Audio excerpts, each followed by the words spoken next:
Itinapon ni Dr. Inigo Valderrama ang sariling ina na parang basura sa gitna ng kanyang marangyang tagumpay.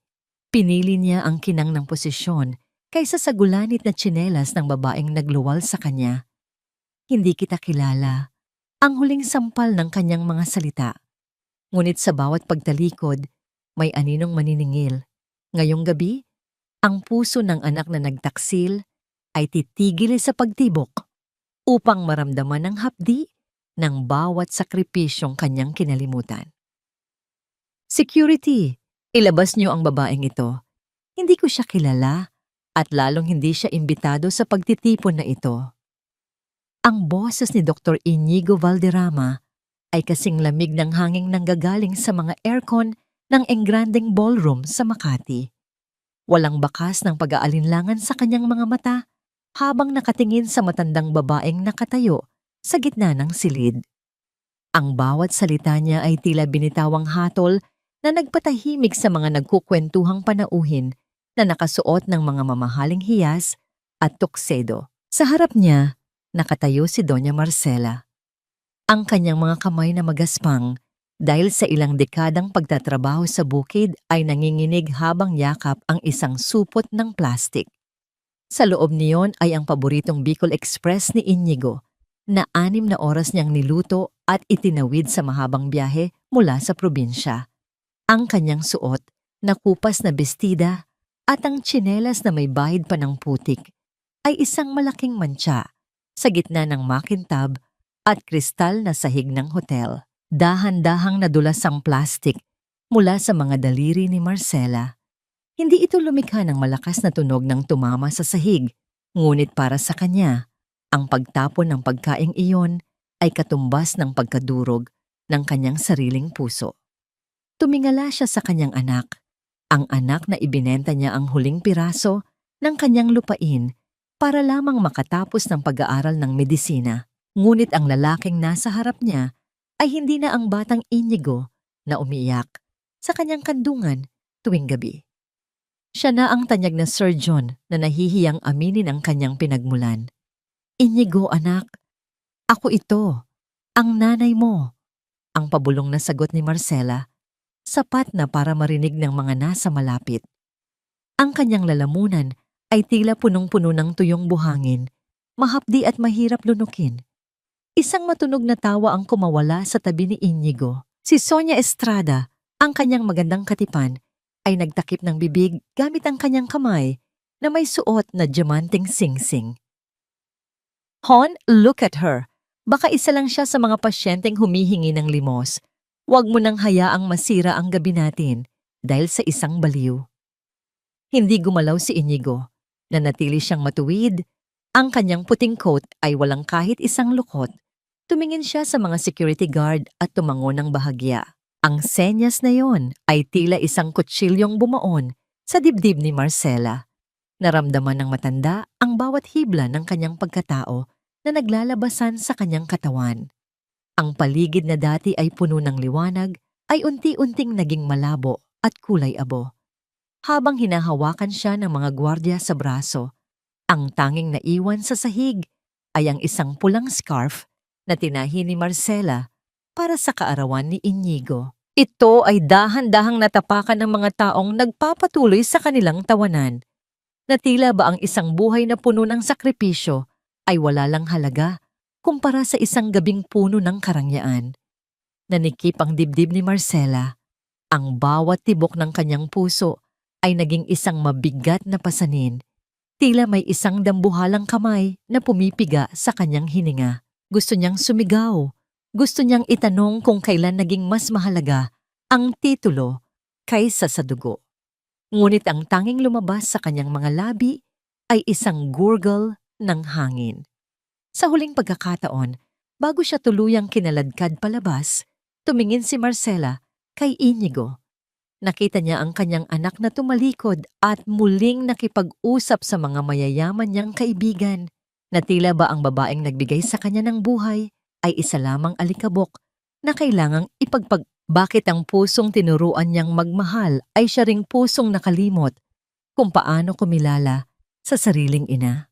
Doon, Sa labas ng pintuan ng hotel, sa ilalim ng malamig na ulan na nagsisimulang pumatak, ang mundo ni Marcela ay tuluyang nagdilim.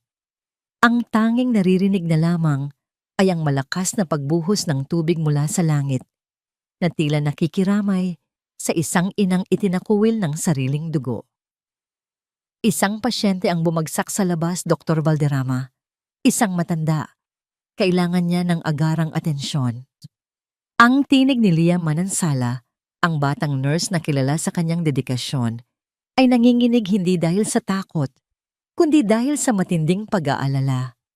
Nakatayo siya sa pintuan ng ballroom, basa ang kanyang uniforme mula sa ulan sa labas, habang ang lahat ng mga mata ay nakatuon sa kanya.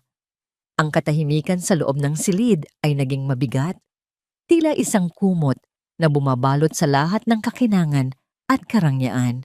Sa gilid, bahagyang hinigpitan ni Sonia ang pagkakahawak sa braso ni Inigo. "Han, don't tell me alis ka para sa isang pulubi. May mga duty doctors sa baba. Hayaan mo silang gumawa ng trabaho nila. This is our night." Ang bawat salita ni Sonia ay tila isang matamis na lason. Pilit na hinihila si Inigo palayo sa kanyang konsensya. Tumitig si Inigo sa kawalan. Ang kanyang mga daliri ay bahagyang kumibot. Isang automatikong reaksyon ng isang doktor na nakarinig ng tawag ng pangangailangan. Ngunit bago pa siya makahakbang, naalala niya ang imahe ng kanyang ina sa gitna ng sulyap ng mga tao kanina. Ang kahihiyang nadama niya sa harap ng kanyang mga kasamahan. "Tawagan niyo ang AR. Sila na ang bahala." Ang maikli at malamig na sagot ni Inigo bago tumalikod muli sa nurse. Doon sa labas, sa ilalim ng malamig na ulan, dinala ni Lia ang matandang babae patungo sa emergency room. Ang katawan ni Doña Marcela ay tila isang tuyong dahon, walang bigat at walang buhay. Habang itinutulak ang stretcher, napansin ni Lia ang isang bagay na mahigpit na hawak ng matanda sa kanyang dibdib. Isang basang-basang pulang scarf na gawa sa lana. Ang bawat hibla ng pulang tela ay tila sumasalamin sa bawat taon ng paghihirap ni Marcela. Iyon ang scarf na binuo niya sa ilalim ng malamig na gabi sa Bicol. Iniisip ang kanyang anak na nagtatrabaho sa malamig na ospital sa lungsod. Ang bawat tahi ay isang panalangin. Ang bawat simhol ay isang pangarap. Ngunit ngayon, ang pulang scarf na yon ay nabahira na ng putik at dugo mula sa kanyang sugat sa noo.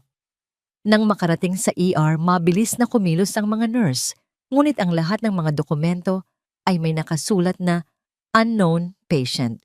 Walang pagkakakilanlan, walang garantiya, walang sino mang tumatayo para sa kanya. Samantala, matapos ang pagtitipon, naglalakad si Inigo patungo sa kanyang sasakyan sa parking lot. Habang binabaybay ang daan na dinaanan ng mga gwardiya kanina, natigilan siya. Sa tabi ng isang basurahan, nakita niya ang pulang scarf na nahulog mula sa pagkakahawak ng kanyang ina. Yumuko si Inigo at dahan-dahang pinulot ang tela. Ang lamig ng ulan na nanuot sa scarf ay tila pumasok sa kanyang mga palad hanggang sa kanyang puso. Isang hindi maipaliwanag na pamilyar na amoy ang dumapo sa kanyang ilong. Ang amoy ng pinatuyong dahon ng saging at ang halimuyak ng lumang aparador sa kanilang bahay sa probinsya. Dito, sa gitna ng madilim na parking lot, ang tanyag na surgeon ay tila naging isang maliit na bata, mulili, natatakot at nalilito. Inalis niya ang pagkakabilot ng scarf at doon, sa gitna ng mga tahi, nakita niya ang isang maliit na plastik na nakatago sa loob. Sa loob ng plastik ay isang kapirasong papel na punit mula sa isang lumang notebook. Ang tinta ay bahagyang kumalat dahil sa tubig, ngunit malinaw pa ring mababasa ang sulat kamay na kailanman ay hindi niya makakalimutan. "Congratulations sa parangal mo, Inigo anak. Hindi ko man maintindihan ang lahat ng mga titulong nakuha mo. Sapat na sa akin na alam kong nakakatulong ka sa kapwa. Lagi mong tatandaan, ang tunay na galing ay wala sa talino, kundi sa puso. Mahal na mahal kita. Proud na proud ang nanay sa'yo." Ang bawat letra sa papel ay tila naging mga matatalas na tinik na bumaon sa kanyang lalamunan. Hindi nakasigaw si Inigo, hindi siya nakaiyak. Ang tanging naramdaman niya ay ang unti-unting pagguho ng lahat ng pader na itinayo niya sa paligid ng kanyang pagkatao. Ang kanyang tagumpay, ang kanyang yaman, at ang kanyang pangalan ay biglang nagmukhang basura sa harap ng kapirasong papel na yon. Nanginginig ang kanyang mga tuhod habang nakatitig sa pulang scarf. Ang tanong ay paulit-ulit na umalingaw-ngaw sa kanyang isipan, tila isang sumpa na walang katapusan. Ano ang halaga ng pagliligtas ng libu-libong buhay kung ang nag-iisang buhay na nagbigay sa iyo ng lahat ay ikaw mismo ang pumatay sa pamamagitan ng iyong pananahimik? Hahayaan na lang ba niya ang tadhana na tapusin ang buhay na minsan ay naging buong mundo niya? O huli na ba ang lahat para sa isang anak na nakalimot? Ang puting coat na suot ni Dr. Inigo Valderrama ay tila naging isang mabigat na baluti na dahan-dahang sumasakal sa kanya. Nakaupo siya sa loob ng kanyang marangyang opisina sa Makati Medical Heights, kung saan ang bawat sertipiko sa dingding ay tila mga matang ng huhusga sa kanyang pananahimik. Sa ilalim ng kanyang mesa, nakatago ang pulang scarf, isang lihim na hapdi na hindi niya magawang itapon, ngunit hindi rin niya kayang tignan ng matagal. "Hon, are you listening?" Ang tinig ni Sonia ay bumasag sa katahimikan. Nakaupo ang dalaga sa tapat niya, abala sa pagpili ng mga disenyo para sa kanilang dambuhalang kasal. Ang bawat salita nito tungkol sa mga bulaklak, catering, at mga VIP guests ay tila mga tunog na walang kahulugan sa pandinig ni Inigo. "Inigo!" Bahagyang tinaasan ni Sonia ang boses, ang kanyang kilay ay nagsalubong sa inis. "Sabi ko, kailangan nating i-finalize ang guest list. We can't have any more surprises like what happened last night. It took so much effort to clear your name sa social media. Mabuti na lang at naniwala ang mga tao na isa lang siyang baliw na fan." Huminga ng malalim si Inigo. "Sonia, pasyente ang babaeng yon. Hindi siya baliw. Whatever she is, she's gone now." Mabilis na sagot ni Sonia. Ang kanyang mga mata ay kasing talas ng diamante sa kanyang daliri. "I handled it. Focus on your surgery later. Ang chairman ng PhilAsia Bank ang ooperahan mo. Isang pagkakamali lang at mawawala ang pagkakataon mong maging medical director." Tumayo si Inigo at lumapit sa sink upang maghugas ng kamay. Ito ang kanyang ritual bago ang bawat operasyon. Isang paraan upang hugasan ang lahat ng dumi at pag-aalinlangan. Ngunit habang dumadaloy ang tubig sa kanyang mga palad, napansin niya ang isang bagay na nagpalamig sa kanyang buong katawan, ang kanyang mga daliri, ang mga daliring itinuturing na bintang ginto ng medisina ay nanginginig. Hindi ito isang simpleng panginginig ng pagod. Ito ay isang marahas na paggalaw na tila nagmumula sa kailaliman ng kanyang kaluluwa. Ang bawat hibla ng kanyang kalamnan ay tila nagre-rebelde laban sa kanyang kalooban. Hindi maari. Pabulong niyang sambit. Pinikit niya ang kanyang mga mata at sinubukang alalahanin ng bikol, ang amoy ng sariwang lupa pagkatapos ng ulan. Ang malambot na tinig ni Nanay Marcela habang kinakantahan siya ng oyayi, ang init ng tsaa na palaging nakahanda sa mesa tuwing siya ay nag-aaral hanggang madaling araw. Ngunit ang bawat alaala ay tila isang hampas ng latigo. Ang bawat sakripisyo ng kanyang ina ay naging isang sumpa na nagpapabigat sa kanyang mga kamay. Paano siya makakapagligtas ng buhay kung ang sarili niyang budhi ay unti-unti na siyang pinapatay? "Dr. Valderrama, handa na po ang OR." Tawag ng isang staff mula sa intercom. Pinilit ni Inigo na ikuyom ang kanyang mga kamay hanggang sa bumaon ang kanyang mga kuko sa kanyang palad. Huminga siya ng malalim, isinuot ang kanyang maskara. Ang maskara ng isang matagumpay, malamig, at walang pakiramdam na doktor. Paglabas niya ng opisina, nadaanan niya ang nurse's station. Narinig niya ang mahinang bulungan ni Nalia at ng isa pang nurse. Ang kanilang mga tinig ay puno ng lungkot at pagkadismaya. Sayang ang matanda, sabi ni Leah. Ang kanyang mga mata ay namumula sa puyat. Sabi ng management, kailangan siyang ilipat dahil walang magbabayad ng deposit. Pero sa lahat ba naman ng lugar, doon pa sa San Jose Charity Ward, alam nating lahat na kulang ang gamit doon. Parang hinatulan na rin nila siya ng kamatayan. Tumigil ang mundo ni Inigo. Ang San Jose Charity Ward ay isang pasilidad na kilala sa pagiging siksikan at kakulangan sa mga pangunahing gamot. Ang mga pasyenteng dinadala doon ay madalas na hindi na nakakalabas ng buhay. Mabilis siyang lumapit sa station at kinuha ang transfer papers na nakapatong sa counter. Ang kanyang mga mata ay nanlaki nang makita ang pirma sa ilalim ng utos ng paglilipat. Hindi ito pirma ng sinumang opisyal ng ospital. Iyon ay ang pirma ni Sonia Estrada. Naramdaman ni Inigo ang isang matinding galit na bumangon sa kanyang dibdib.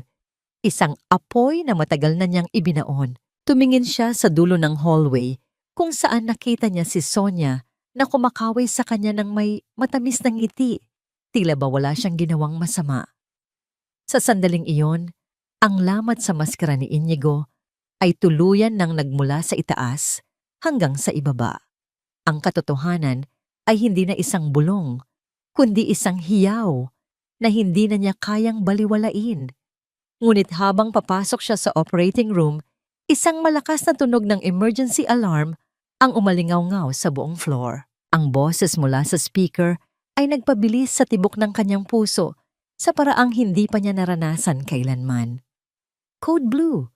Code Blue sa San Jose Transfer Ambulance, patient unknown in cardiac arrest. Ang pulang scarf na nasa loob ng kanyang drawer ay tila naging isang dumanak na dugo sa kanyang imahinasyon. Ang kanyang ina, ang inang itinakuwil niya sa harap ng marami, ay kasalukuyang nakikipaglaban para sa huling hininga sa loob ng isang malamig at lumang ambulansya habang siya ay nakatayo sa gitna ng karangyaan. Huli na nga ba ang lahat para sa isang anak na ang tanging yaman ay ang kanyang sariling pagmamataas? Doktor, hindi na mahalaga ang buhay ng isang matandang mamamatay na. Ang mahalaga ay ang operasyong ito. Kapag hindi mo ito itinuloy, tapos na ang karera mo. Ang boses ni Sonia mula sa observation gallery ay tila isang malamig na bulong ng demonyo sa pandinig ni Inigo. Habang nakatayo sa ilalim ng nakakasilaw na mga ilaw ng operating room, ang kanyang suot na surgical mask ay tila mas lalong nagpahirap sa kanyang paghinga. Sa harap niya ay ang makapangyarihang chairman ng bangko, nakahiga at nakadepende sa kanyang mga kamay. Ngunit sa kanyang isipan, ang tanging nakikita niya ay ang imahe ng kanyang nanay na isinasakay sa isang luma at kalawanging ambulansya patungo sa San Jose Charity. Isang matalim na sakit ang biglang gumuhit sa dibdib ni Inigo. Hindi ito ang sakit ng konsensya. Ito ay isang tunay, pisikal, at nanunuot na kirot na tila isang kamay na bakal na pumipitigas sa kanyang puso. Ang kanyang paningin ay nagsimulang maglaro. Ang mga puting dingding ng silid ay tila naging mga dambuhalang alon na lalamon sa kanya. Scalpel, ang pabulong niyang utos, ngunit ang kanyang kamay ay hindi sumunod. Sa halip na hawakan ng instrumento, ang kanyang mga daliri ay marahas na nanginig, naging sanhi upang mahulog ang scalpel sa sahig. Ang tunog ng pagtama ng metal sa matigas na tile ay umalingaw-ngaw sa buong silid, tila isang kampana ng kamatayan. Doktor, Valderrama, are you okay? Tanong ng kanyang assistant surgeon. Ang boses nito ay puno ng pagtataka at kaba. Hindi nakasagot si Inigo. Ang bawat tibok ng kanyang puso ay naging isang mabigat na hampas.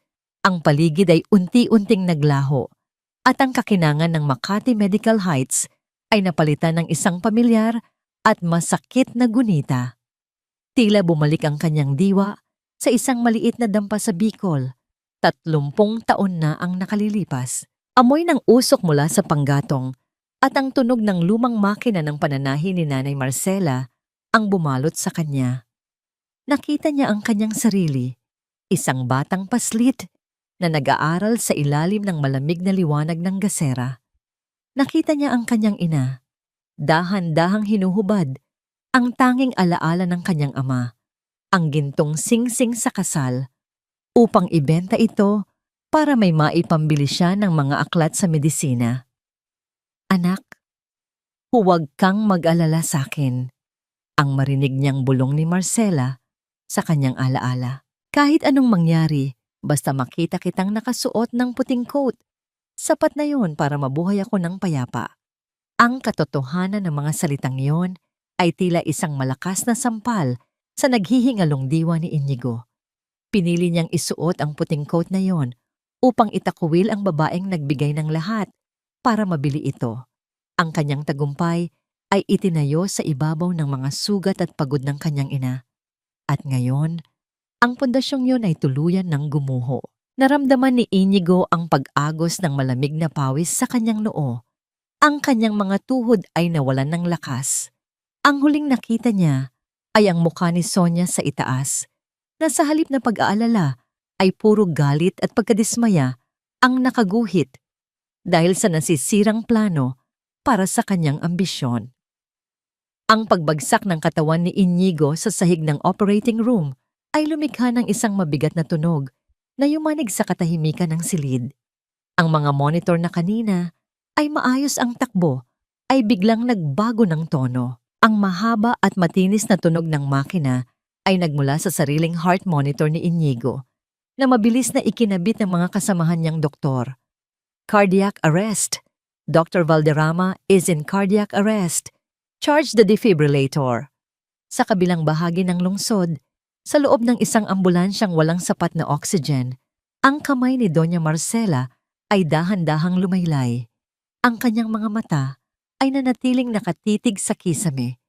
Tila may hinahanap na mukha sa gitna ng kadiliman. Dalawang puso na magkadugtong ang sabay na tumigil sa pagtibok sa magkaibang dulo ng kapalaran.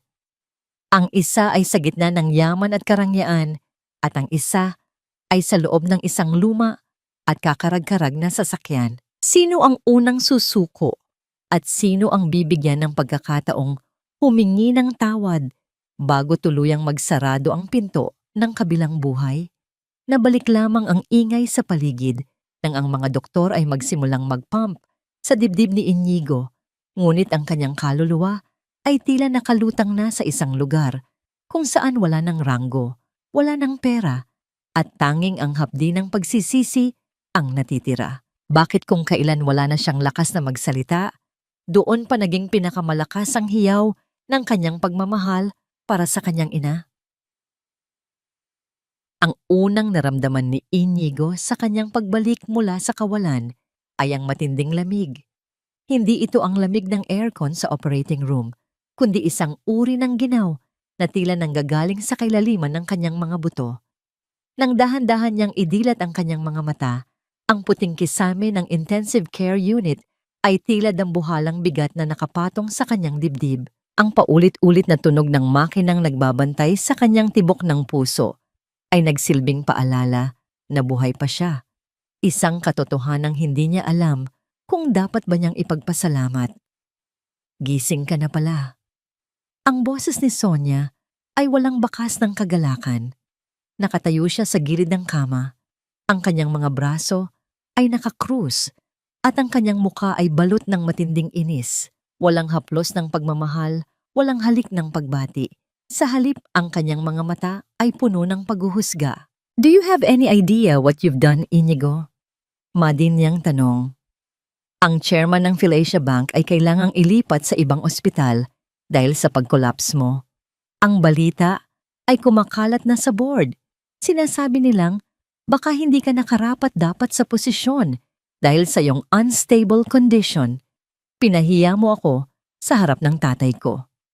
Sinubukan ni Inigo na magsalita, ngunit ang kanyang lalamunan ay tila tuyong disyerto. Ang bawat paglunok ay nagdudulot ng hapdi. Tumingin siya sa kanyang kanang kamay, ang kamay na nagligtas ng napakaraming buhay, at nakita niyang ito ay nanginginig pa rin, tila may sariling buhay na hindi niya makontrol. Ang kanyang kapangyarihan bilang isang surgeon ay tila naglaho na parang bula. Sonia, ang nanay ko. Ang paos niyang bulong. Isang mapait na ngiti ang gumuhit sa mga labi ni Sonia. Iyon pa rin ba ang iniisip mo? Inigo, look at yourself. You almost died because of stress over a woman who doesn't even belong in your world. Huwag mo nang alalahanin ang matandang iyon. Inutusan ko na ang social services na tapusin ang mga dokumento niya. Mas mabuting manatili siya doon sa charity ward kung saan hindi siya makakaistorbo sa atin. Sa sandaling iyon, naramdaman ni Inigo ang isang uri ng pagkasuklam na hindi niya akalaing mararamdaman niya para sa babaeng binalak niyang pakasalan. Ang kakinangan ni Sonia ay biglang naging nakakadiri sa kanyang paningin. Nakita niya ang isang taong walang puso, isang taong kasing lamig ng asero ng kanyang mga surgical tools. Nang umalis si Sonia, nang hindi man lang nagpaalam, pumasok si Leah upang palitan ang kanyang IV fluids. Ang mga mata ng nurse ay puno ng pagod, ngunit may bakas ng habag nang makita ang kalagayan ng doktor. Nurse Leah! Tawag ni Inigo. Ang kanyang tinig ay basag. Nasaan siya? Sabihin mo sa akin ang totoo. Buhay pa ba ang nanay ko? Tumigil si Leah sa kanyang ginagawa. Yumuko siya at hindi agad nakapagsalita. Ang katahimikan sa loob ng ICU ay naging mas lalong mabigat. Tila bawat segundo ay isang taon ng paghihintay.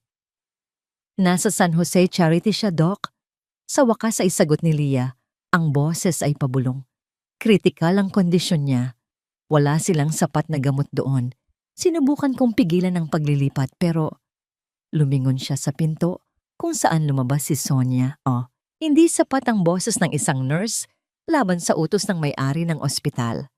Isang hikbi ang kumawala sa dibdib ni Inigo. Ang luha na matagal na niyang ipinagdamot sa kanyang sarili ay dahan-dahang umagos, bumabasa sa kanyang maputlang pisngi. Ang tanyag na Dr. Valderrama ay wala na. Ang natitira na lamang ay isang anak na durog ang puso. Pinilit ni Inigo na bumangon kahit na ang kanyang buong katawan ay sumisigaw sa sakit. Tinanggal niya ang mga sensor sa kanyang dibdib. Ang bawat paghugot ng tape sa kanyang balat ay tila simbolo ng pagtuklap ng kanyang pekeng dangal. Doc, anong ginagawa niyo?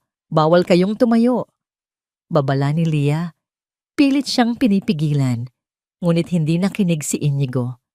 Sa gitna ng kanyang panghihina, sa gitna ng panginginig ng kanyang mga binti, dahan-dahan siyang bumaba sa kama. Ang kanyang mga paa ay tumama sa malamig na sahig at sa isang iglap, bumagsak siya sa kanyang mga tuhod sa harap ni Leah.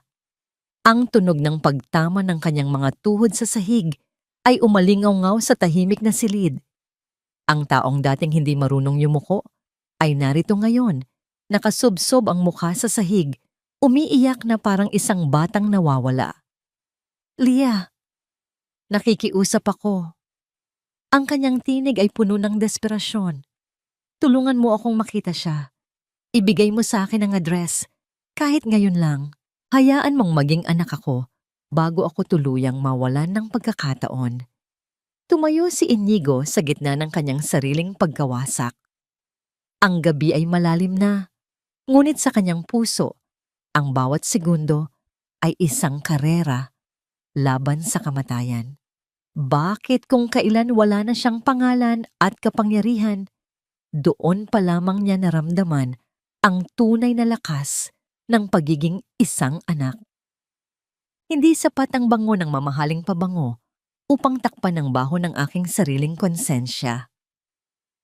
Ang kaisipang ito ay paulit-ulit na humahampas sa isipan ni Inigo habang tinatahak niya ang madidilim at maputik na eskinita patungo sa San Jose Charity Hospital. Nakasuot pa rin siya ng kanyang surgical scrub suit na natatakpan lamang ng isang lumang jacket. Ang kanyang mga paa, na sanay sa makinis na sahig ng Makati, ay ngayon ay lumulubog sa malapot na putik ng eskinita. Ang bawat hakbang ay isang paghihirap, hindi dahil sa panghihina ng kanyang katawan matapos ang sariling operasyon, kundi dahil sa bigat ng bawat alaala ng kanyang pagmamataas. Ang amoy ng maruming tubig sa kanal at ang usok mula sa mga nagsusunog ng basura sa gilid ng daan ay tila nanunuot sa kanyang balat. Noon, tinitignan niya ang mga lugar na ito nang may pandidiri, isang bahagi ng lipunan na pilit niyang kinalimutan nang marating niya ang rurok ng tagumpay. Ngunit ngayon, sa gitna ng kadiliman, napagtanto niya na dito nagmula ang lahat. Dito sa hirap na ito nagsimula ang bawat sentimong pinagtipunan ni Nanay Marcela para sa kanyang kinabukasan. Nang makarating siya sa harap ng gusali ng San Jose Charity, tila gumuho ang kanyang mundo sa pangalawang pagkakataon. Ang ospital ay parang isang kalansay ng nakaraan. Ang mga pintura sa dingding ay nagbabakbak na parang tuyong balat at ang mga bintana ay tila mga matang walang buhay na nakatitig sa kanya. Walang kakinangan ng mga modernong makina, walang malamig na hangin mula sa aircon. Ang tanging naririnig ay ang mahinang pag-ungol ng mga pasyenteng nakahiga sa mga stretcher sa hallway dahil wala nang bakanting silid. Pumasok si Inigo sa loob, ang bawat paghinga niya ay puno ng amoy ng matapang na chlorine at ang nakakasulasok na amoy ng karamdaman. Hinanap niya ang ward kung nasaan ang mga unknown patients. Sa bawat mukhang nadadaanan niya, tila nakikita niya ang kanyang sariling pagkabigo bilang isang doktor at bilang isang anak. Doon, sa dulong bahagi ng isang siksikang ward, sa ilalim ng isang bintanang may rehas na kinakalawang, nakita niya ang isang figura. Ang higaan ay gawa sa bakal na puno ng rami, at ang manipis na foam ay tila hindi sapat upang protektahan ang payat na katawan ng matanda. Dahan-dahang lumapit si Inigo. Ang kanyang puso ay tila isang tambol na nagwawala sa loob ng kanyang dibdib. Nang makalapit siya, halos hindi na niya makilala ang babaeng nasa harap niya. Ang mukha ni Doña Marcela ay tila naging isang mapa ng kalungkutan. Ang kanyang mga pisngi ay humulog at ang kanyang mga labi ay puting-puti na parang papel. Ang kanyang buhok, na dating maayos na nakapusod, ay ngayon ay gulo-gulo at basang-basa ng pawis. Yumuko si Inigo at hinawakan ang kamay ng kanyang ina. Ang kamay na yon, na dati ay matatag at puno ng init, ay ngayon ay tila isang kumpol ng mga tuyong sanga, malamig at nanginginig. Nanay. Ang pabulong niyang tawag, ang kanyang boses ay tila isang hikbi na pilit pinipigilan. Bahagyang kumilos ang mga labi ni Marcela. Hindi niya imulat ang kanyang mga mata, ngunit ang kanyang diwa ay tila na sa ibang lugar. Sa kanyang pagkakahimbing sa gitna ng lagnat at sakit, isang pangalan lamang ang paulit-ulit na lumalabas sa kanyang bibig. Isang pangalang tila isang sumpa at panalangin sa pandinig ni Inigo. Inigo, anak, huwag kang papagabi sa pag-uwi. May mainit na tsaa sa mesa. Ang bawat salitang lumalabas sa bibig ng kanyang ina ay tila isang mitsa na tumatama sa tuyong damo ng kanyang damdamin. Sa kabila ng lahat ng sipayo, sa kabila ng pagtatakuwil at kahihiyang ibinigay niya, ang tanging laman ng isip ni Marcela ay ang kapakanan ng anak na pumatay sa kanyang dangal. Naramdaman ni Inigo ang pag-agos ng mainit na luha sa kanyang mga pisngi, pumapatak sa mga kamay ng kanyang ina. Dito, sa gitna ng amoy ng kamatayan at kahirapan, napagtanto niya ang pinakamakitid na katotohanan ng kanyang buhay. Ang lahat ng titulong nakasabit sa kanyang pangalan ay walang halaga kung hindi niya maililigtas ang kaisa-isang taong tumawag sa kanya ng anak bago pa siya matutong sumulat ng doktor. Ngunit habang nakahawak siya sa kamay ni Marcela, biglang tumigil ang mahinang pagbulong ng matanda. Ang kanyang paghinga ay naging mabilis at mababaw. Tila isang kandilang unti-unti nang nauubusan ng mitsa. Ang monitor sa gilid ng higaan, isang lumang makina na tila malapit na ring sumuko, ay nagsimulang maglabas ng isang mabilis at hindi regular na tunog. Natigilan si Inigo. Ang kanyang mga mata ay nanlaki. habang nakikita ang biglang pagbagsak ng blood pressure ng kanyang ina sa screen. Sa isang sandali, ang lahat ng kanyang kaalaman sa medisina ay tila naglaho, napalitan ng isang matinding takot na hindi kayang lunasan ng anumang operasyon. Bakit kung kailan nahanap na niya ang daan pauwi, doon pa tila nagsasara ang pintuan ng pagkakataon? Ang bawat mabilis na tunog mula sa monitor sa gilid ng higaan ni Doña Marcela ay tila isang palasong tumitimo sa pandinig ni Inigo. Sa gitna ng naghihingalong liwanag ng mga bombilya sa San Jose Charity, naramdaman niya ang matinding pagkalito. Ang tanyag na bintang ginto ng operasyon ay nakatayo lamang, paralisado ng takot, habang ang kanyang sariling ina ay dahan-dahang binabawi ang huling hininga. Tumabi ka dyan, Inigo. Huwag mong harangan ang daan ng mga taong tunay na nagmamalasakit. Isang baritonong tinig ang bumasag sa tensyon. Lumingon si Inigo at nakita ang isang lalaking may maputing buhok, nakasuot ng isang lumang salamin at kupas na puting coat. Siya si Dr. Mateo Alcantara, ang retiradong surgeon na minsan ay naging guro ni Inigo bago ito nilamon ng sistema ng karangyaan sa Makati. Mabilis na kumilos si Dr. Mateo. Sinuri niya ang mga mata ni Marcela at tiningnan ang mga lumang record nito. Habang ginagawa niya ito, hindi niya matignan ng diretso ang dati niyang paboritong estudyante. Ang kanyang bawat galaw ay puno ng pagkadismaya. Bakit ka narito, Dr. Valderrama? Tanong ni Dr. Mateo habang inaayos ang oxygen mask ng matanda. Hindi ba't mas kailangan ka sa mga party mo? Hindi ba't mas mahalaga ang mga pasyenteng may ginto ang bulsa kaysa sa babaeng ito? Doc, Mateo, ang nanay ko. Ang tanging nasambit ni Inigo. Ang kanyang tinig ay basag at puno ng kahihiyan. Tumigil si Dr. Mateo at lumingon kay Inigo. Ang kanyang mga mata ay nag-aapoy sa galit. Nanay mo? Ngayon mo lang siya tinawag na nanay? Alam mo ba kung bakit ganyan ang lagay ng puso niya? Alam mo ba ang lihim na itinago niya sa'yo sa loob ng 20 taon? Huminto ang mundo ni Inigo. Isang malamig na kilabot ang gumapang sa kanyang likuran. Ang tatay mo, Inigo. Noong kailangan niya ng transplant para mabuhay, walang ibang nagbigay kundi ang nanay mo. Ibinigay niya ang isa niyang kidney sa asawa niya ng palihim sa isang tagong klinika para lang hindi ka maging ulila sa ama. Ang boses ni Dr. Mateo ay tila isang kulog sa tahimik na ward. At pagkatapos niyon, hindi siya nagpahinga. Nagtrabaho siya bilang midwife sa 3 baryo. Umulan man o umaraw, naglalakad ng milya-milya para lang may maipadala sa iyo sa Maynila. Ang bawat sentimong ginamit mo sa pag-aaral, kabayaran iyon ng unti-unting paghina ng sarili niyang katawan. Dinapahawak si Inigo sa gilid ng bakal na higaan. Ang katotohanan ito ay mas masakit pa kaysa sa sarili niyang atake sa puso. Ang kanyang karangyaan, ang kanyang edukasyon, ang kanyang buong pagkatao ay itinayo sa literal na laman at dugo ng kanyang ina. Ang utang na loob na ito ay hindi kayang bayaran ng anumang halaga ng pera. At ngayon, may lamat na ang kanyang puso, patuloy ni Dr. Mateo. Kailangan niya ng agarang operasyon, isang aortic valve replacement. Ngunit sa ospital na ito, wala kaming kagamitan.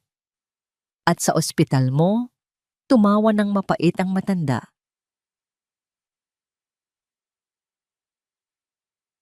Hindi tinatanggap ang mga katulad niya.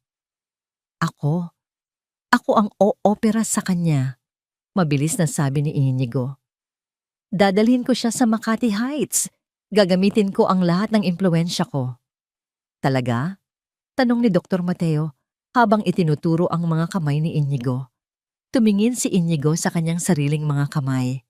Doon niya napansin ang marahas na panginginig ng kanyang mga daliri, ang trauma ng kanyang sariling atake sa puso, at ang bigat ng kanyang pagsisisi ay nagdulot ng pinsala sa kanyang nerve function. Ang mga kamay na dati ay tila tinititigan ng Diyos sa katumpakan, ay ngayon ay hindi man lang makahawak ng isang panulat ng tuwid. Sa sandaling iyon, ang hiyaw ng monitor ay muling lumakas. Ang paghinga ni Marcela ay naging isang gurgle ng hangin, tila isang taong nalulunod sa gitna ng tuyong lupa. "Code Blue!" Sigaw ng isang nurse. Natigilan si Inigo. Gusto niyang sumigaw. Gusto niyang kumilos. Ngunit ang kanyang katawan ay tila naging bato. Ang kanyang kaalaman sa medisina ay naroon. Ngunit ang kanyang mga kamay, ang tanging paraan upang maisalba ang kanyang ina, ay tila nagtataksil sa kanya. Paano mo ililigtas ang kaisa-isang buhay na nagbigay sa iyo ng lahat kung ang mismong instrumento ng iyong pagliligtas ay kinuha na sa iyo bilang kabayaran sa iyong kawalan ng puso? Ang huling nakita ni Inigo bago ang kaguluhan ng mga medical staff ay ang maputlang mukha ng kanyang ina, na sa gitna ng bingit ng kamatayan ay tila may isang luhang dahan-dahang gumugulong mula sa saradong mga mata. Mamili ka, Inigo.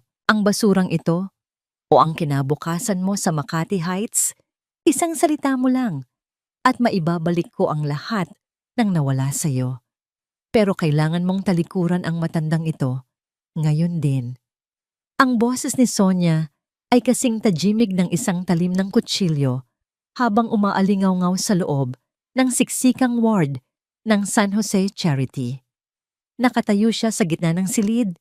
Ang kanyang mamahaling bestida ay tila isang malaking insulto sa paligid na puno ng amoy ng luma at may sakit.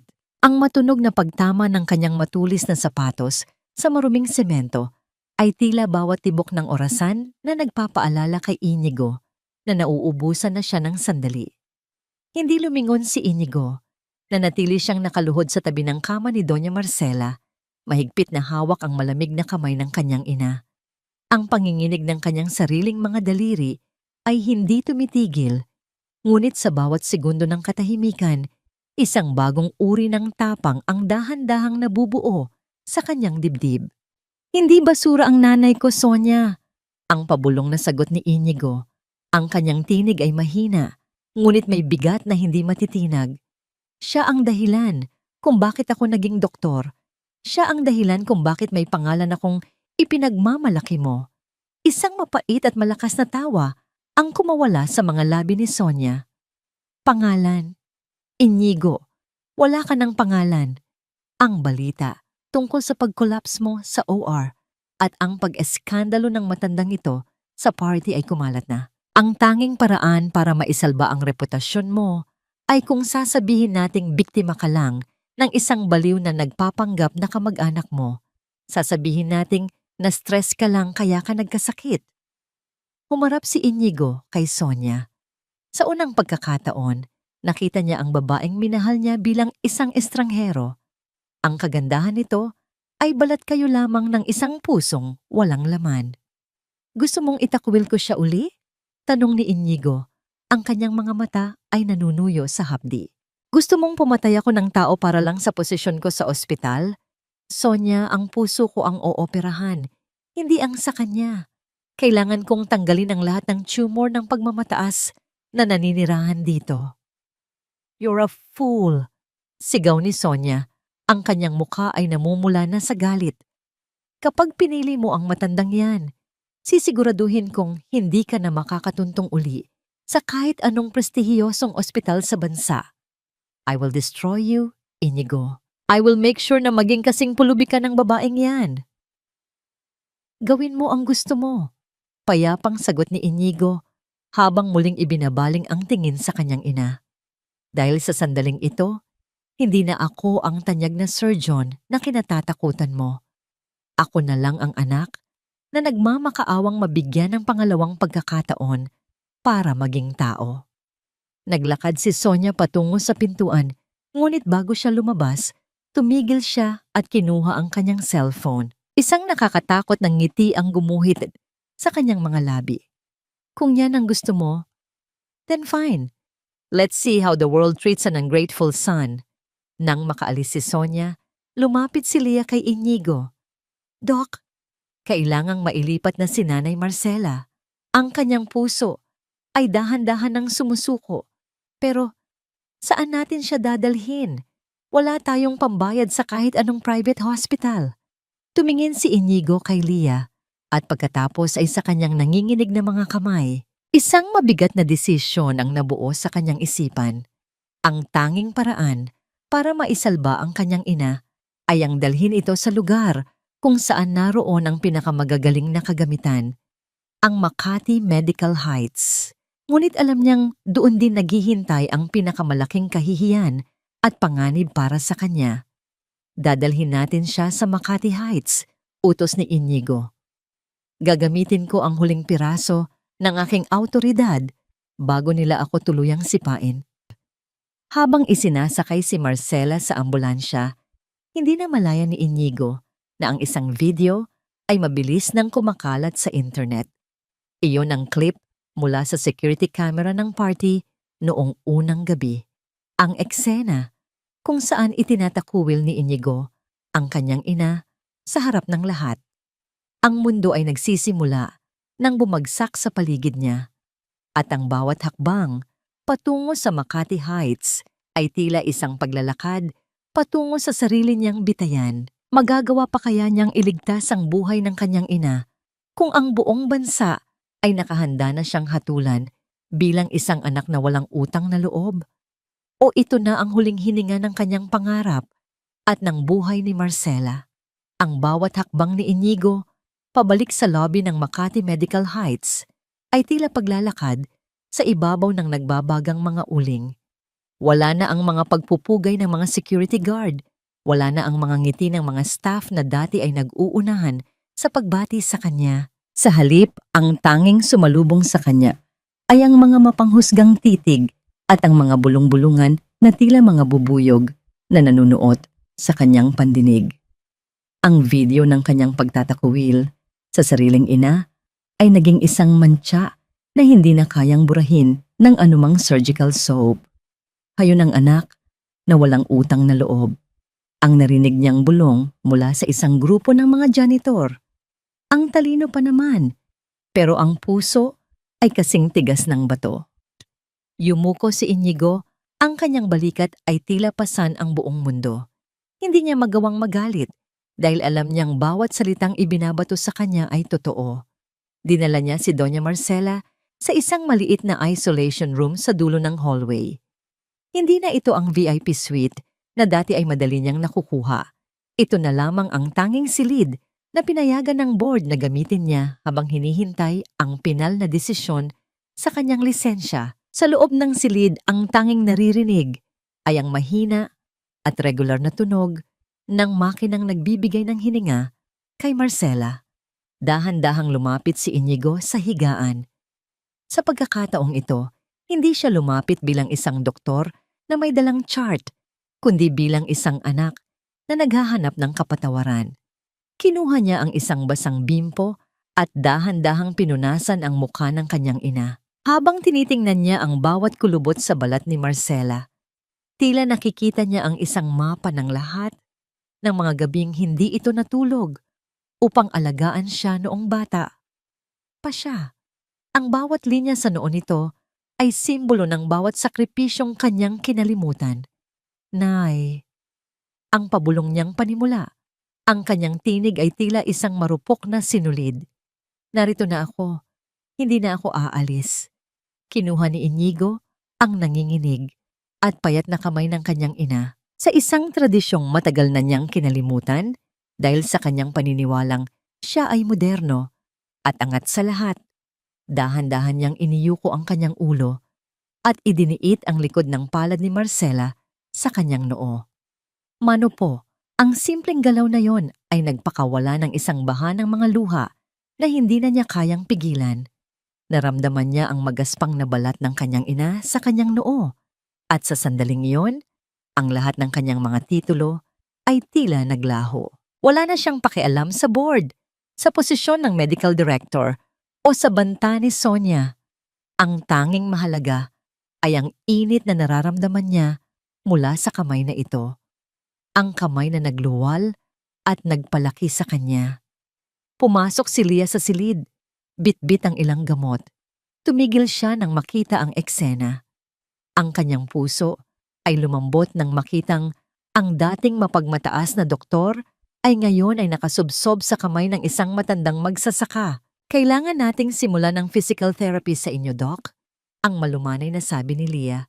Sabi ni Dr. Mateo, kung gusto niyong kayo ang mag-opera sa kanya, kailangang bumalik ang tatag ng inyong mga kamay. Ang inyong trauma ay hindi lang sa puso, kundi sa inyong diwa. Sa mga sumunod na araw, ang isolation room ay naging isang silid ng pagbabago. Sa gabi, natutulog si Inigo sa isang silya sa tabi ng kanyang ina. Sa araw, sinusubukan niyang sanayin ang kanyang mga kamay sa pamamagitan ng pagpisil sa isang maliit na bola ng goma habang nagdarasal sa tabi ni Marcela. Ang bawat pagpisil ay isang panata. Ang bawat patak ng pawis ay isang alay. Isang hapon, habang mahigpit niyang hawak ang kamay ng kanyang ina, habang nananalangin ng taimtim, naramdaman ni Inigo ang isang kakaibang sensasyon. Ang panginginig, na tila hindi na mawawala, ay biglang huminto. Isang mainit na daloy ng enerhiya ang dumaan mula sa kanyang balikat hanggang sa dulo ng kanyang mga daliri. Kasabay nito, naramdaman niya ang isang mahinang pisil mula sa mga daliri ni Marcela. Nanlaki ang mga mata ni Inigo. Tumingin siya sa monitor at nakita ang pagtaas ng antas ng oxygen sa dugo ng kanyang ina. Ang kanyang mga kamay, ang mga kamay na akala niya ay kinuha na ng tadhana, ay naging matatag at tahimik. Ngunit bago pa siya makatawag ng tulong, bumukas ang pinto ng silid ng may marahas na lakas. Nakatayo doon si Sonia, kasama ang 2 opisyal ng pulisya at ang abogado ng ospital. Ang oras mo ay tapos na, Inigo. Ang deklara ni Sonia, ang kanyang boses ay puno ng tagumpay. Dahil sa paglipat mo sa pasyenteng ito, nang walang pahintulot ng board, inakasuhan ka namin ng medical malpractice at trespassing. Kailangan mong bitawan ang babaeng yan at sumama sa amin. Tumingin si Inigo kay Sonia at pagkatapos ay sa kamay ng kanyang ina na kasalukuyang nakahawak sa kanya. Sa unang pagkakataon, ang kanyang mga mata ay hindi nagpakita ng takot, kundi ng isang matinding determinasyon. Hahayaan ba niyang muling mawalay sa kanya ang kanyang ina sa sandaling ang himala ay nagsisimula na? O ito na ang huling laban na kailangan niyang harapin upang mapatunayan na siya ay karapat-dapat pang tawaging anak? Kasinungalingan ang bawat luha mo, Inigo. Posasang nararapat sa'yo, hindi scalpel. Ang boses ni Sonia ay kasing talim ng mga bubog na bumabaon sa pandinig ni Inigo habang nakatayo ang dalaga sa pintuan, kasama ang mga pulis at ang board members. Sa kabila ng banta ng batas, hindi binitawan ni Inigo ang kamay ni Doña Marcela. Narito siya, nakaluhod sa tabi ng puting kama, habang ang bawat segundo ay tila isang butil ng buhangin na mabilis na nauubos sa orasan ng buhay. Nakiusap ako, Sonia. Ang pabulong na tugon ni Inigo, ang kanyang tinig ay puno ng pait. Hayaan mo lang akong iligtas ang kaisa-isang buhay na winasak ko. Pagkatapos nito, kahit habang buhay akong mabulok sa kulungan, tatanggapin ko. Hindi mo na siya maililigtas. Sigaw ni Sonia, ang kanyang mukha ay namumula sa galit dahil sa pagkabigo ng kanyang mga plano.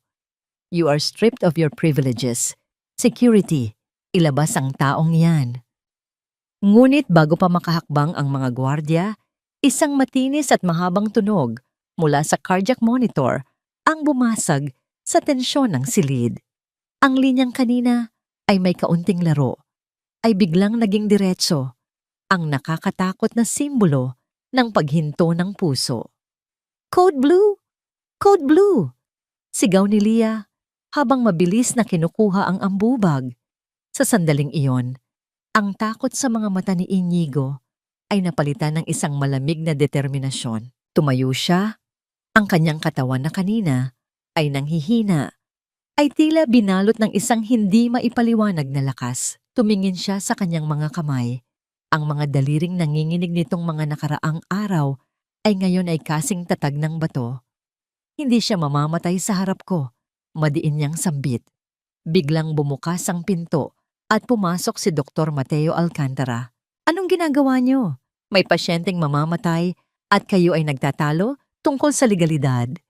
Tumingin siya sa mga board members ng may matinding awtoridad. Bilang dating chief of surgery at mentor ni Dr. Valderrama, gagamitin ko ang aking huling boto. Inigo, dalhin mo siya sa OR. Ngayon din. Sa ilalim ng nakakasilaw na mga ilaw ng operating room, ang paligid ay nababalot ng isang nakabibinging katahimikan. Ang tanging naririnig ay ang ritmo ng makinang nagbibigay ng hininga kay Marcela. Nakatayo si Inigo sa harap ng kanyang ina. Ang kanyang mga mata ay tanging sa sugat na kailangang ayusin, nakatutok. Wala na ang kaba, wala na ang pangungulila. Ang natitira na lamang ay ang dalisay na layunin ng isang doktor at ang pagsisisi ng isang anak. Scalpel ang utos niya. Ang kanyang kamay ay kasing tumpak ng isang laser. Sinimulan ni Inigo ang paghiwa. Ang bawat galaw niya ay tila isang tahi ng paghingi ng tawad. Ang aorta ni Marcela ay tila isang marupok na papel, pagod mula sa ilang dekadang pagtitiis. Habang dahan-dahan niyang kinakabit ang bagong valve, isang hindi inaasahang pangyayari ang naganap. Isang malaking ugat ang biglang pumutok. Ang mapulang likido ay nagsimulang dumanak sa loob ng dibdib ni Marcela. Nilulunod ang operasyon. Ang monitor ay nagsimulang maglabas ng mabilis at babalang tunog. Suction! More clamps! Sigaw ni Inigo. Ang kanyang pawis ay tumatulo na sa kanyang maskara. Doc, bumabagsak ang BP niya. Hindi na niya kakayanin. Babala ng anesthesiologist. Sa labas ng glass window, nakita ni Inigo si Sonia na nakangiti ng may panunuya. Tila hinihintay ang kanyang huling pagkabagsak. Ngunit hindi tumingin si Inigo. Sa gitna ng dumanak na dugo at ng lumalamig na katawan ng kanyang ina, ipinikit niya ang kanyang mga mata sa loob ng isang segundo. Nay, wag mo akong iwan. Huwag kang susuko sa anak mong nga ngayon palang natututong mahalin ka. Naramdaman ni Inigo ang muling panginginig ng kanyang mga kamay. Ngunit sa pagkakataong ito, hindi ito dahil sa takot. Ito ay dahil sa matinding puwersa ng emosyong pilit niyang sinusupil. Ang dugo ay patuloy sa pag-agos, at ang bawat tahi na ginagawa niya ay tila nawawala ng saysay. Doc, nawawala na ang pulse, mahinang sabi ni Lia. Ang kanyang tinig ay basag sa luha. Natigilan si Inigo. Ang tanging nakikita niya ay ang maputlang puso ng kanyang ina na tumigil na sa pagtibok sa ilalim ng kanyang mga kamay. Ang katahimikan sa loob ng silid ay naging kasing bigat ng isang libingan. Huli na nga ba ang lahat? Ang huling operasyon ba na inilaan niya para sa kanyang pagbabago ay magiging huling alaala rin ng kanyang pinakamalaking pagkatalo? Sa gitna ng desperasyon, kinuha ni Inigo ang defibrillator paddles. Ang kanyang mga mata ay nanunuyo sa hapdi habang nakatingin sa monitor na nagpapakita ng isang mahabang linyang walang buhay. 100 joules clear! Ang katawan ni Marcela ay kasing lakas na tumalon sa higaan, ngunit ang monitor ay nanatiling tahimik. 200! Clear! Wala pa ring sagot. Ang bawat segundo ng katahimikan ay tila isang taon ng pagdurusa para kay Inigo. Sa huling pagkakataon, bago siya tuluyang bumigay, idiniit niya ang kanyang mga kamay sa dibdib ng kanyang ina, hindi bilang isang doktor, kundi bilang isang batang nanginginig sa takot na mawalan ng magulang. Bakit kung kailan handa na siyang ibigay ang lahat, tila wala na siyang pag-aalayan nito? Ang mahaba at matinis na huni ng makina ay tila isang walang katapusang iyak na bumabalot sa buong operating room. Sa ilalim ng nakakasilaw na puting ilaw, ang mukha ni Inigo ay kasing puti na rin ng telang nakatakip sa kanyang ina. Hawak niya ang mga paddle ng defibrillator.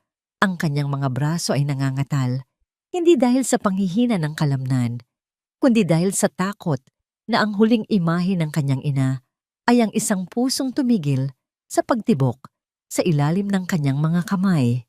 Huling subok, Nay, huwag mo akong iwan. Ang pabulong niyang pakiusap Ang boses ay halos hindi na lumalabas sa kanyang lalamunan. Muli niyang idiniit ang mga metal na aparato sa dibdib ni Marcela. Kasabay ng pagdaloy ng kuryente ay ang pagtalon ng katawan ng matanda. Isang marahas na paggalaw na tila pilit na binabawi ang kaluluwa mula sa kabilang buhay. Sa loob ng ilang segundong nakakabinging katahimikan, ang lahat sa loob ng silid ay tila hindi humihinga. At doon, sa gitna ng desperasyon, ang tuwid na linya sa monitor ay biglang kumitig. Isang mahina, hindi regular, ngunit tunay na tibok. Isang muling pagkabuhay. May sinus na rhythm, bumabalik ang pulse. Sigaw ni Leah, ang kanyang tinig ay puno ng kagalakan at luha.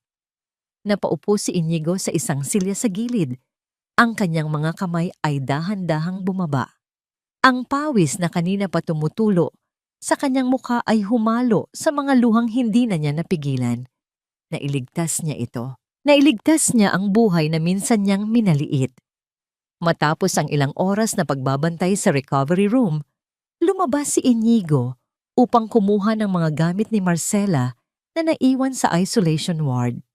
Doon, sa ilalim ng unan, nakita niya ang lumang supot ng plastik na dala ng kanyang ina noong unang gabi. Sa loob niyon, bukod sa basang pulang scarf, ay may isang maliit at kupas na kwaderno. Dahan-dahang binuksan ni Inigo ang mga pahina. Ang bawat salita ay isinulat sa lumang Tagalog. Ang tinta ay bahagyang kumalat. Dahil sa panahon, ito ay hindi lamang isang kwaderno, ito ay isang talaan ng isang buhay na inialay para sa kanya. Hunyo 12. Nagbenta ako ng 5 sako ng palay. Ipinadala ko ang lahat kay Inigo para sa kanyang matrikula. Ang natira sa akin ay sapat na para sa asin at kanin sa loob ng 1 linggo. Ayos lang, basta makatapos siya. Setyembre 20. May sakit ang aking tuhod, pero kailangan kong maglakad patungo sa kabilang baryo para magpaanak. Kailangan ni Inigo ng bagong stethoscope. Sabi niya, mahal daw ang gamit ng isang tunay na doktor. Kakayanin ko pa. Sa bawat pahinang binubuklat ni Inigo, ang kanyang puso ay tila dinidikdik ng matinding pagsisisi. Nakita niya ang listahan ng bawat sentimong ipinadala sa kanya. Mga halagang dati ay itinuturing niyang kulang at maliit. Ngunit ngayon ay alam niyang iyon ay katumbas ng bawat patak ng pawis at gutom ng kanyang ina. Nakarating siya sa huling pahina. Doon, may nakadikit na isang luma at kinakalawang na barya. Sa tabi nito ay may nakasulat na maikling mensahe. Para sa araw na mapagod ang aking Inigo sa pag-aaral, bumili ka ng isang basong ice cream. Huwag mong kakalimutan na ang iyong nanay ay laging nasa likod mo kahit anong mangyari. Ang munting barya na yon ay tila naging kasing bigat ng isang bundok sa palad ni Inigo. Ito ang golden moment na bumasag sa huling pader ng kanyang pagkatao. Ang tanyag na surgeon ay napahagulgol sa gitna ng hallway, yakap ang lumang kwaderno, habang ang mga tao ay naglalakad sa kanyang paligid. Ngunit ang katahimikan ay muling bumasag nang dumating si Sonia. Ang kanyang mukha ay puno ng poot. Akala mo ba panalo ka na, Inigo? Ang board ay nagdesisyon na.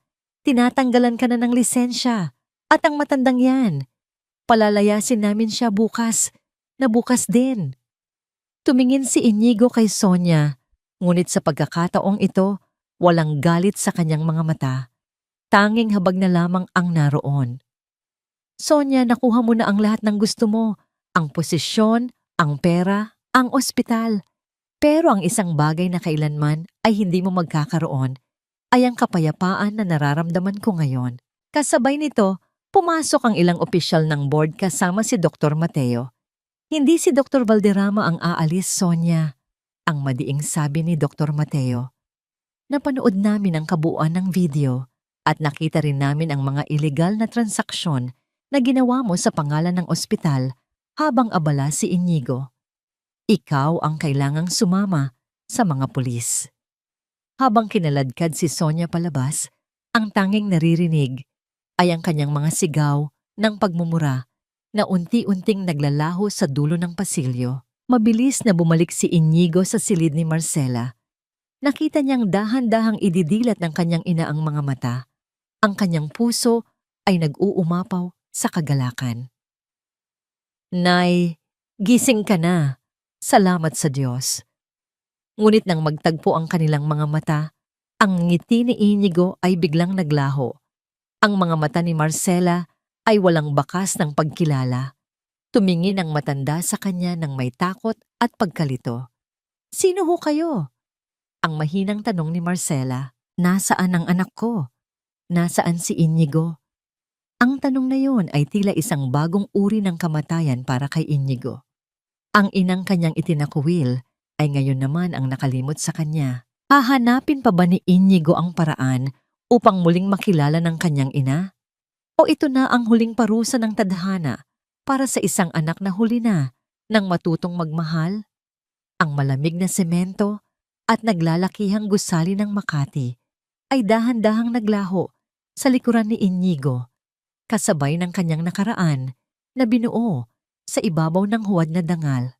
Sa loob ng sasakyang dahan-dahang bumabagtas sa mahabang daan patungong timog, ang tanging naririnig ay ang banayad na paghinga ni Doña Marcela na mahimbing na natutulog sa backseat. Ang bawat pag-ikot ng gulong ay tila isang pahina ng kanyang buhay na binubuklat pabalik sa simula. Binitawan ni Inigo ang lahat, ang posisyon bilang Chief of Surgery, ang mga parangal, at ang pangakong yaman ay kinalimutan niya nang walang pag-aalinlangan. Hindi na ako babalik sa mundong yon, Doktor. Mateo.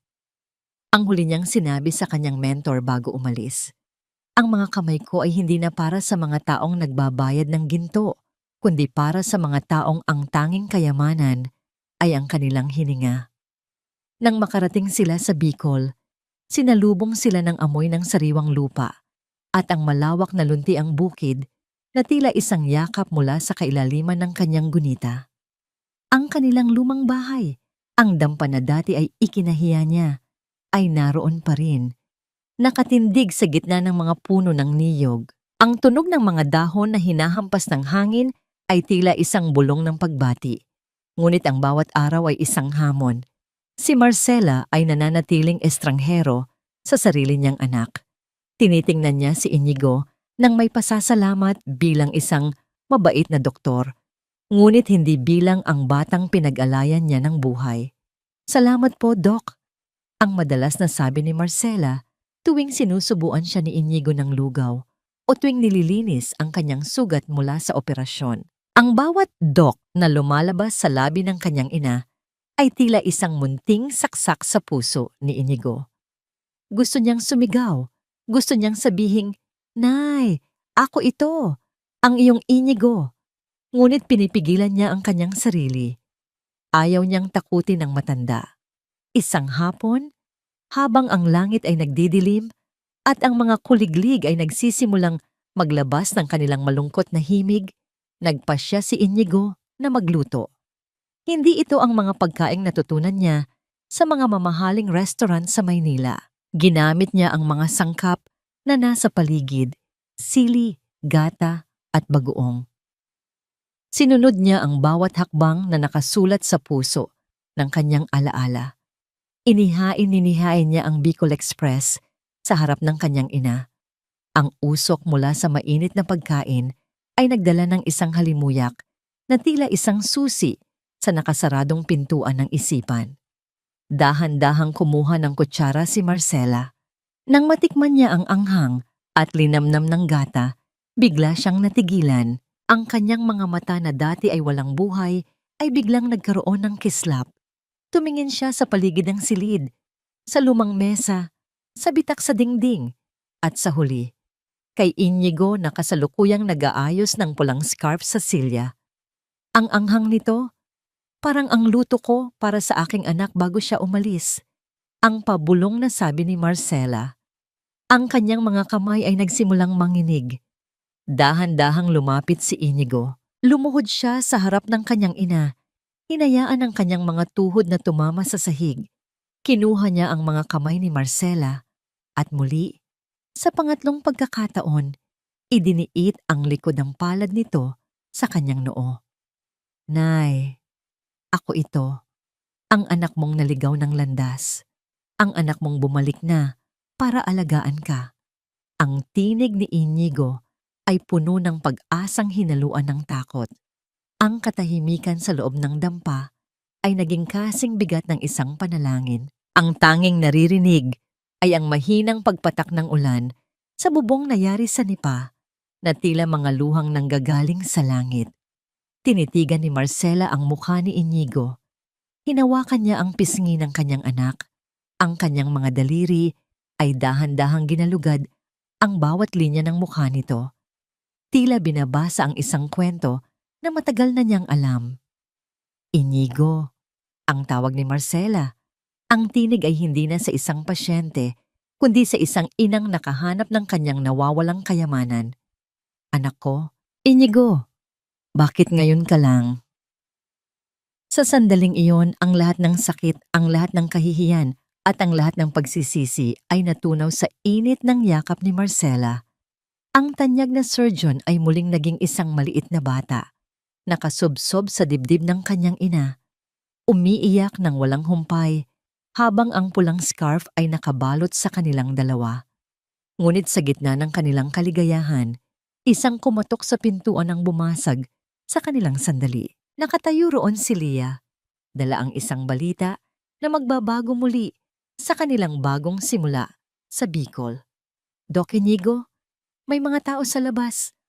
Mga taga-baryo, nabalitaan nilang may mahusay na doktor na dumating. May isang bata na hindi makahinga. Kailangan nila ang tulong mo. Tumingin si Inigo sa kanyang ina. Ngumiti si Marcela, isang ngangiting puno ng pagmamalaki na hindi kayang bilhin ng anumang titulo. Sige na anak, gawin mo ang itinuro sa iyo ng puso mo. Dito lang ang nanay, hihintayin kita. Tumayo si Inigo, kinuha ang kanyang lumang bag at lumabas sa ulan. Hindi na siya natatakot na madumihan ang kanyang sapatos o mabasa ang kanyang coat. Ang kanyang mga kamay ay matatag, ang kanyang puso ay buo, at ang kanyang landas ay malinaw na. Huli na nga ba ang lahat? Hindi. Dahil ang tunay na paglalakbay ay hindi nagsisimula sa tagumpay, kundi sa pagbabalik sa kung saan tayo tunay na minahal. Ang hapon sa Bicol ay nababalot ng kulay kahel at ginto. Tila isang painting na dahan-dahang iginuhit ng tadhana sa langit. Sa beranda ng kanilang munting klinika, na dati ay isang abandonadong bodega, nakaupo si Inigo habang pinagmamasdan ang mga batang nagtatakbuhan sa damuhan. Wala na ang kintab ng kanyang mga sapatos na gawa sa Italia. Ang suot niya ngayon ay mga simpleng tsinelas at isang karsonsilyong luma. Ngunit ang nangiting nakaguhit sa kanyang mga labi ay mas maliwanag pa sa anumang parangal na natanggap niya sa Maynila. Anak, uminom ka muna ng tsa. Magpahinga ka muna. Kanina ka pa operatiba sa mga taga-baryo. Ang boses ni Doña Marcela ay matatag at puno ng sigla. Maayos na ang kanyang lagay, at bagamat may mga sandaling bahagya siyang nakakalimot, ang pagmamahal niya kay Inigo ay nananatiling kasing linaw ng sikat ng araw. Inilapag niya ang tasa sa mesa, at sa tabi nito ay ang pulang scarf na ngayon ay malinis na at wala nang bakas ng putik. Salamat, Nay. Ang tugon ni Inigo habang hinahawakan ang kamay ng kanyang ina. Hindi po ako napapagod. Mas masarap pong huminga rito kaysa sa loob ng isang gusaling puno ng mga taong nagpapanggap. Sa loob ng ilang buwan, naging sentro ng pag-asa ang kanilang munting klinika. Si Dr. Inigo Valderrama ay hindi nakilala bilang ang bintang ginto ng Makati. Siya na ang doktor ng masa. Ang bawat pasyenteng pumupunta sa kanya ay hindi nagbabayad ng libu-libong piso. Sa halip, binabayaran siya ng mga sariwang itlog, gulay o minsan ay isang simpleng "Salamat po, Doc" na nagpapabusog sa kanyang kaluluwa ng higit sa anumang kayamanan. Ang kwaderno ng kanyang ina ay nananatiling nakapatong sa kanyang mesa sa klinika. Ito ang nagsisilbing gabay niya sa bawat desisyong ginagawa niya. Natutunan niya na ang tunay na medisina ay hindi lamang tungkol sa pag-aayos ng sirang organo, kundi sa paghilom ng mga sugat ng puso. Kamusta na nga ba si Sonia? Ayon sa huling balitang narinig ni Leah, ang dating tanyag na tagapagmana ng mga estrada ay kasalukuyang humaharap sa sunod-sunod na kaso ng pandaraya at malversation. Ang kakinangan na dati ay ipinagmamalaki nito ay naglaho ng parang bula. Naiwan itong mag-isa sa gitna ng mga malamig na pader ng katarungan. Ang karma ay hindi natutulog.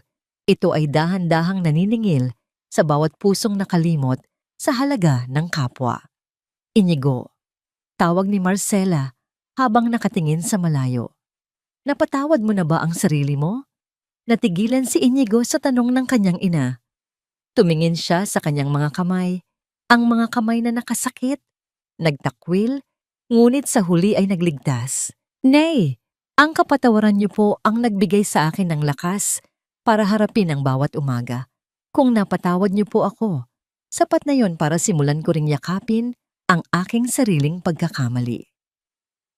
Humilig ang ulo ni Marcela sa balikat ng kanyang anak. Ang katahimikan sa paligid ay bumasag lamang ng mahinang huni ng mga ibon na pabalik na sa kanilang mga pugad. Nahanap na ba nila ang binyen? Kapayapaan? Oo. Ang binyen ay hindi matatagpuan sa rurok ng tagumpay o sa dami ng pera sa bangko. Ito ay matatagpuan sa maliliit na bagay, sa init ng tsa, sa amoy ng tuyong dahon, at sa tibok ng puso ng isang inang muling nakilala ang kanyang anak.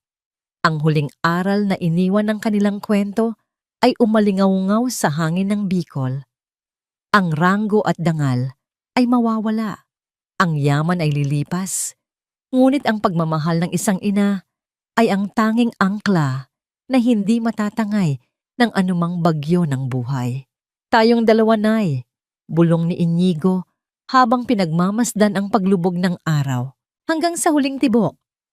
Ang huling liwanag ng araw ay dahan-dahang naglaho, ngunit sa loob ng kanilang tahanan, ang liwanag ng pag-ibig at pagsisisi ay mananatiling nag-aapoy, nagbibigay ng init sa bawat pusong handang magbalik loob.